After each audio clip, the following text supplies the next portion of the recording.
প্রিয় শিক্ষার্থী বন্ধুরা, কেমন আছো? নিশ্চয়ই ভালো আছো। শিক্ষার্থী বন্ধুরা, আজকে আমরা শিখব মাই মানে আমার নাকি আই মানে আমার। তো আমরা সবাই জানি মাই মানে আমার, আবার আই মানে আমার। এটা আমরা ব্যবহার করি, কিন্তু আমরা অনেক সময় এটার গভীরতা সম্পর্কে জানি না আসলে কখন আই মানে আমার। তো আজকে আমরা ওই বিষয়টি শিখতে যাচ্ছি। এটা অ্যানাটমি শিখতে যাচ্ছি, দ্যাট মিন্স ভিতরগত যে রহস্য সেটা আমরা জানতে যাচ্ছি। প্রিয় শিক্ষার্থী বন্ধুরা, আমরা যখন বলি আমার বই, আমার কলম, আমার মা, আমার বাবা, এরকম যখন বলি মানে দ্যাট মিন্স আমার অধিকারে আছে এমন কিছু যদি বুঝাই, তখন বলি কি আমার। My my pen, my book, my father, my mother, etcetera etcetera. আবার আই মানে আমি, কিন্তু আই মানে যে আমার হয় এটা আমরা নিজেদের অবচেতন মনে পড়ে যাই, বইতে লেখা আছে আমরা পড়ে যাই।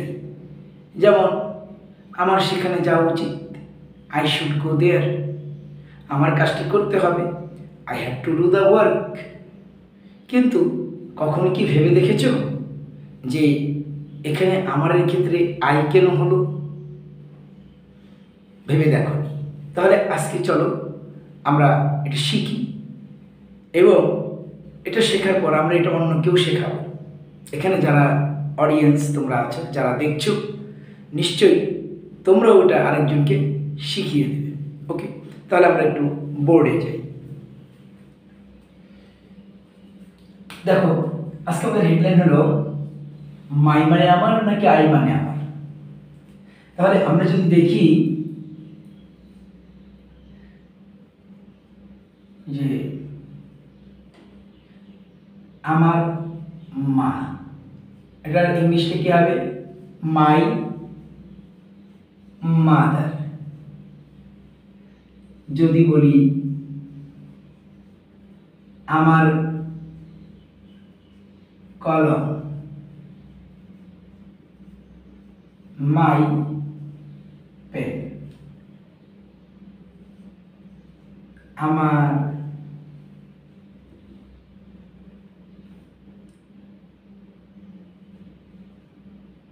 আমার পৃথিবী, মাই ওয়ার্ল্ড। যদি বলি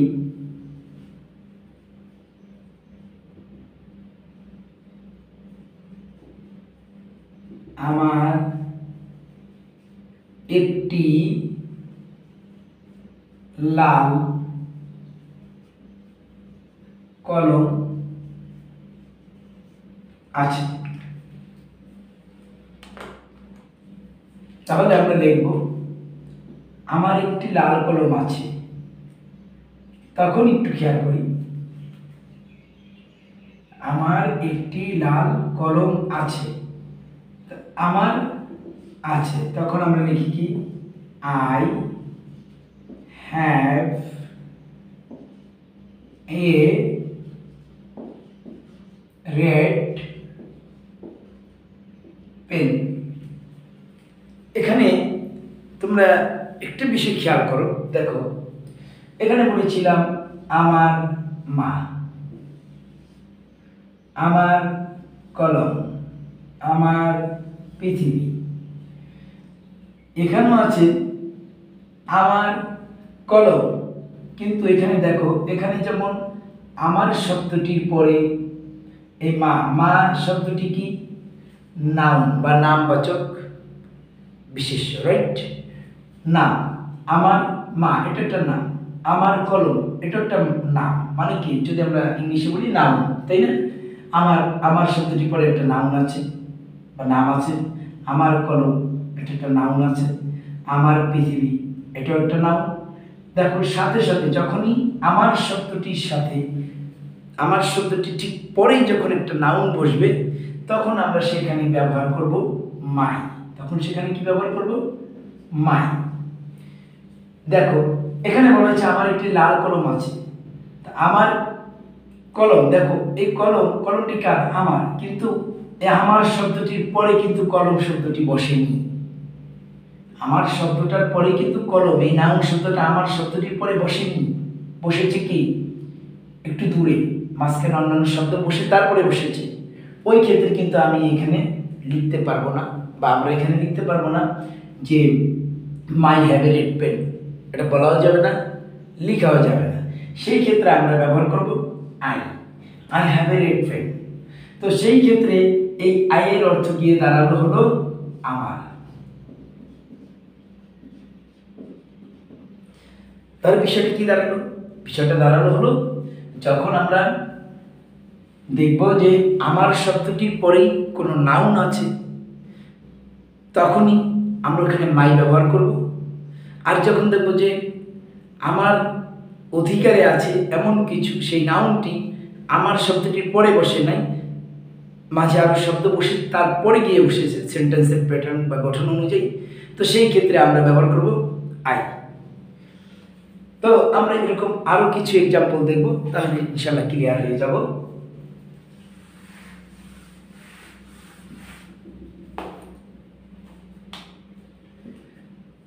যদি বলি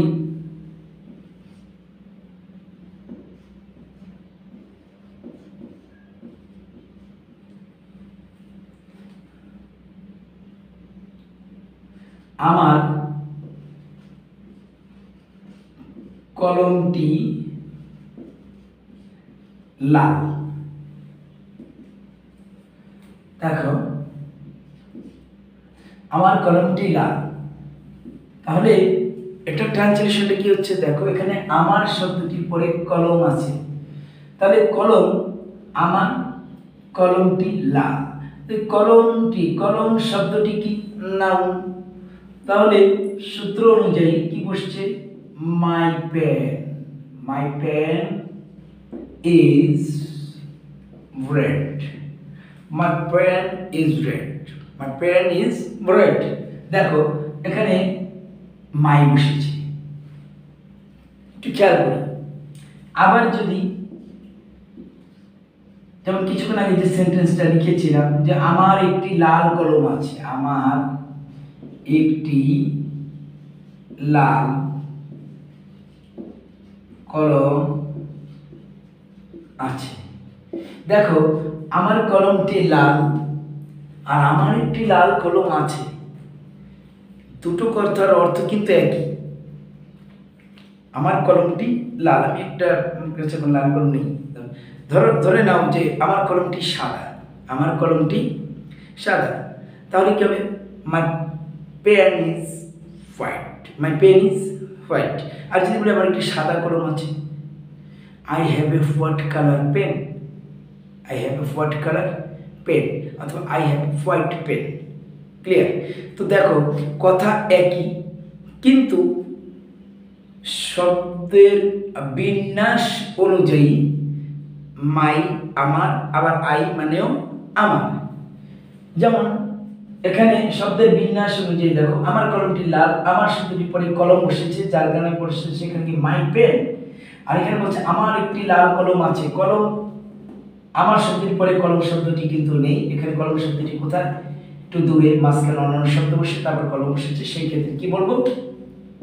সেই ক্ষেত্রে আমার অর্থটির ক্ষেত্রে ইংলিশে হবে কি? আই। তাহলে এখানে কি দাঁড়াচ্ছে? I have a red pen. আশা করি তোমরা বুঝতে পেরেছ। আমরা আরেকটা উদাহরণ দিই। আমি যদি বলি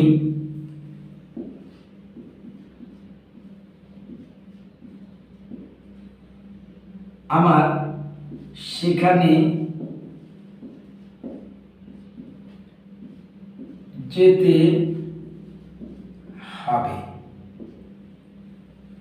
আমার সেখানে যেতে হবে, তাহলে ইংলিশে কি দাঁড়ালো? আই হ্যাভ টু গো দেয়ার। আবার যদি বলি তোমার সেখানে যাওয়া উচিত, সরি এখানে তো আমরা আমার শব্দটি দিয়ে শিখছি, আমার সেখানে যেতে হবে, আই হ্যাভ টু গো দেয়ার, আমার সেখানে যাওয়া উচিত, আমার সেখানে যাওয়া উচিত।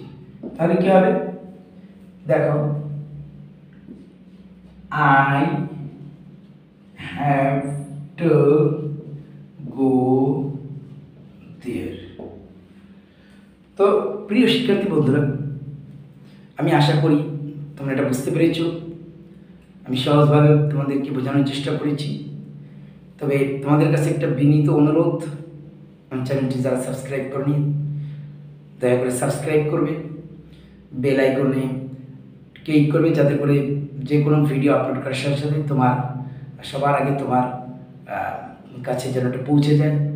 আর লাইক, অবশ্যই একটু লাইক দিবে, আর কমেন্টস করে জানাবে যে তোমাদের কোন বিষয়টি নিয়ে আলোচনা করা উচিত। আমি ওই বিষয়টিকে প্রায়োরিটি দিয়ে পরবর্তীতে আমি ভিডিও তৈরি করব। আজ এ পর্যন্তই। তোমরা সবাই সুস্থ থাকো, ভালো থেকো। আল্লাহ হাফেজ।